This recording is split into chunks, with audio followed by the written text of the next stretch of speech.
So welcome to our debate today, looking into the future of work, future of skills and employment, identifying the needs for your workforce.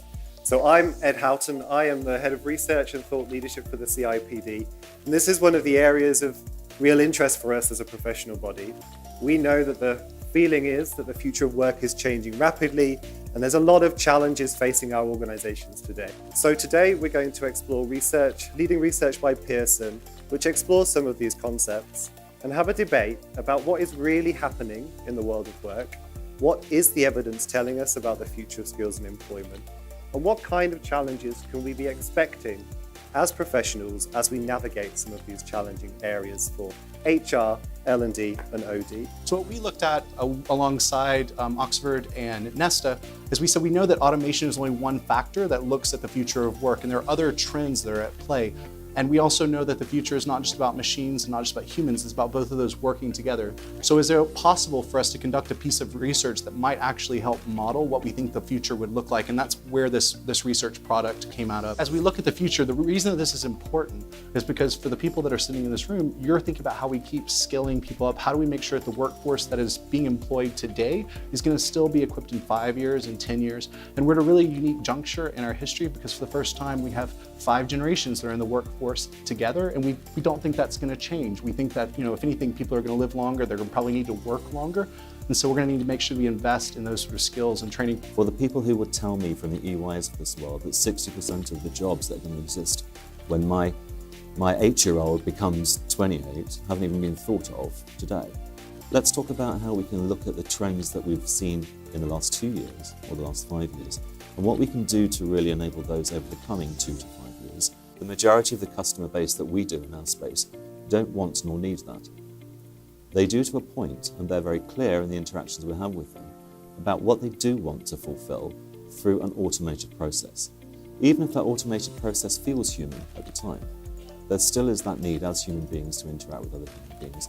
And that is the feedback we're getting from the whole age range and demographic of our customer base. In the business strategy space, we've certainly done some work looking at the global trends, what's happening, what could happen. And I think one of the conclusions we've drawn is perhaps even more so than any other point in time previously, the range of potential future scenarios is huge, whether you look at kind of, the 7 trends that the excellent work Pearson have done, but it just presents from the political, economic, energy, resources, demographics, you name it.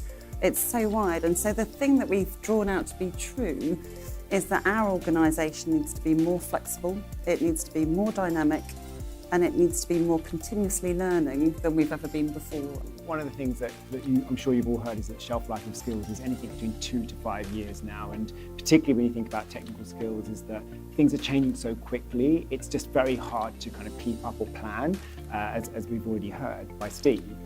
So what it's really important to recognise is that I think it's more about having that growth mindset, and that's to do with in terms of the people you're recruiting, to make sure they have that mindset, also organisational culture, to make sure that there is this culture of continuous growth and development.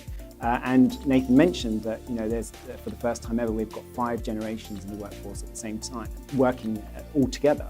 And I think we need to recognise that people learn in many different ways. And so how can we put those people who may not have had any kind of formal training or education for a while, or maybe a bit frightened about just this work to kind of transition, to support them on this journey of change, to go from a PA to a PM effectively, and make that a multimodal experience so that it really fits their learning styles, their learning needs, and they don't see it as a threat but an opportunity.